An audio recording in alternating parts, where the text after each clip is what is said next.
নমস্কার বন্ধুরা। এসএসসি জিডির পাশাপাশি এসএসসি যে অন্যান্য সমস্ত এক্সামগুলো রয়েছে সেগুলোতে কি রিজার্ভ লিস্ট কিংবা ওয়েটিং লিস্ট চালু হতে চলেছে, কেন তোমাদের বলছি, তো ভিডিওটি অবশ্যই তোমরা শেষ পর্যন্ত দেখার চেষ্টা করবে। আশা করছি তোমরা প্রত্যেকে জানো। আমি একটা এক্সামের উদাহরণ হিসাবে তুলে ধরছি, ঠিক আছে? তারপর এখানে কি কি উল্লিখিত রয়েছে সমস্ত কিছু তোমাদের বলছি। এসএসসি জিডির কথা ধরে নাও। এই যে এসএসসি জিডি তোমরা এক্সাম দিয়েছো, এখানে দেখবে কি যখন তোমাদের ফাইনাল রেজাল্ট প্রকাশিত হয়ে যাবে, জয়নিং হবে, তখন দেখা যায় কি কিছু সংখ্যক প্রার্থী বা ভালো সংখ্যক প্রার্থী জয়নিং করে না। এর কারণ কি? ফর এক্সাম্পল সিপিইউ এক্সাম, দেখো আর কিছুদিন পর সিপিইউ এক্সামে যখন ফাইনাল রেজাল্ট প্রকাশিত হবে, তখন কিছু সংখ্যক প্রার্থী এমনও থাকবে যারা সিপিইউ এক্সাম দিয়েছে, কি তারাও আবার জিডি এক্সাম দিয়েছে। যখন তারা সিপিইউ এক্সামে সিলেক্টেড হয়ে যাবে, তখন তারা জিডিতে জয়েনিং করবে না সিপিইউতে জয়েনিং করবে? অবশ্যই সিপিইউ এক্সামে জয়েনিং করবে, কারণ এটা কনস্টেবল, ওটা হচ্ছে SI post, sub inspector post, ঠিক আছে? তো এর পাশাপাশি শুধু সিপিইউ না, এছাড়া রেলের এনটিপিসি অনেক প্রার্থী দেখা যায় যারা জিডি কনস্টেবলের ফাইনাল ভাবে শর্টলিস্টে রয়েছে, তারা রেলের বিভিন্ন এএলপি অ্যাসিস্ট্যান্ট, লোকো পাইলট থেকে শুরু করে NTPC graduate, under graduate level, এই সমস্ত পোস্টে তারা জয়েনিং হয়ে যায়। ফলে কি হয়, বিভিন্ন সংখ্যক শূন্যপদ কিন্তু ফাঁকা থেকে দেয়। এই যে ফাঁকা শূন্যপদটা, সেটা কি করা হয়, নেক্সট ইয়ার যে জিডি কনস্টেবল বা পরবর্তী যে কোনো রিক্রুটমেন্ট যখন ভ্যাকান্সি প্রকাশিত করে, সেই অ্যাড করে দেয়, সেই ভ্যাকান্সিটা সেখানে ইনক্লুড করে দেয়, যুক্ত করে নতুন শূন্যপদ প্রকাশিত করে। কিন্তু এবার যে এখানে উঠে আসছে সেটা এখন আমি তোমাদের বলছি। দেখো, as per policy of the commission, SSC does not maintain the waiting list, reserve list in the respect of multi factor examination conducted by it. অর্থাৎ কমিশনের নীতি অনুসারে এসএসসি তাদের পরিচালিত বহুমুখী পরীক্ষার ক্ষেত্রে, মানে বিভিন্ন পরীক্ষার ক্ষেত্রে, যে ওয়েটিং লিস্ট বা রিজার্ভ লিস্ট, সেই তালিকাটা কিন্তু বজায় রাখে না। হাউএভার, যাই হোক, it has been observed by the commission, এটা কমিশনের দ্বারা পর্যবেক্ষণ করা হয়েছে যে আফটার ফাইনাল রেজাল্ট, মানে ফাইনাল রেজাল্টের পর, some vacancies remain unfilled due to non joining.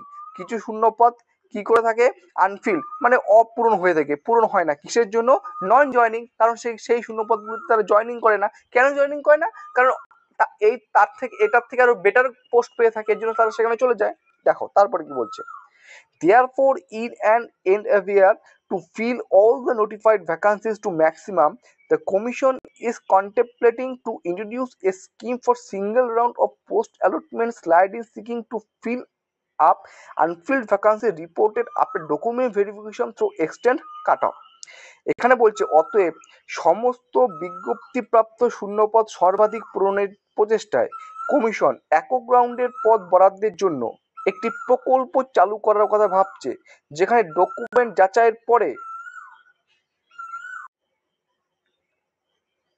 Report করা শূন্যপদগুলি বর্ধিত কাট অফের মাধ্যমে পূরণ করা হবে। এই স্লাইডিং স্কিম বাস্তবায়ন ভারত সরকারের অনুমোদন সাপেক্ষ। তারপরের মেইন পয়েন্টে দেখো, যেটা মোস্ট ইম্পর্টেন্ট, ঠিক আছে? দেখো, implementation of the sliding scheme is subject to the approval of government of India। ঠিক আছে?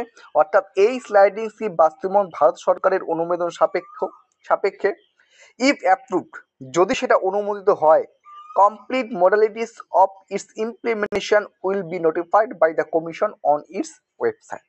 ওকে, যদি অনুমোদিত হলো, তার বাস্তবায়নের সম্পূর্ণ পদ্ধতি কমিশন অর্থাৎ এসএসসি তার যে ওয়েবসাইট রয়েছে সেখানে জানাবে, অবহিত করবে। এটা কিন্তু একটা গুড নিউজ। দেখো, এটা তোমাদের বলছি, আগে ছিল না যে এসএসসি তোমাদের কিন্তু ওয়েটিং লিস্ট বা রিজার্ভ লিস্ট লাগতো না। এখন যে পয়েন্টটা উঠে আসছে, এসএসসি বলছে যদি গভর্নমেন্ট অফ ইন্ডিয়ার দ্বারা এটি অনুমোদন প্রাপ্ত হয়ে যায়, ঠিক আছে, সরকার অনুমোদন যদি করে থাকে এই স্কিমটাতে, তাহলে কিন্তু তারা তাদের ওয়েবসাইটে সম্পূর্ণ পদ্ধতি, বাস্তবায়নের পদ্ধতি তুলে ধরবে এবং ওয়েটিং লিস্ট বা রিজার্ভ লিস্ট চালু হবে। ঠিক আছে? তো চলো, এটা একটা গুড নিউজ। এই যে নোটিফিকেশনটা আমি তোমাদের শেয়ার করে দেবো আমাদের যে টেলিগ্রাম চ্যানেল রয়েছে সেখানে।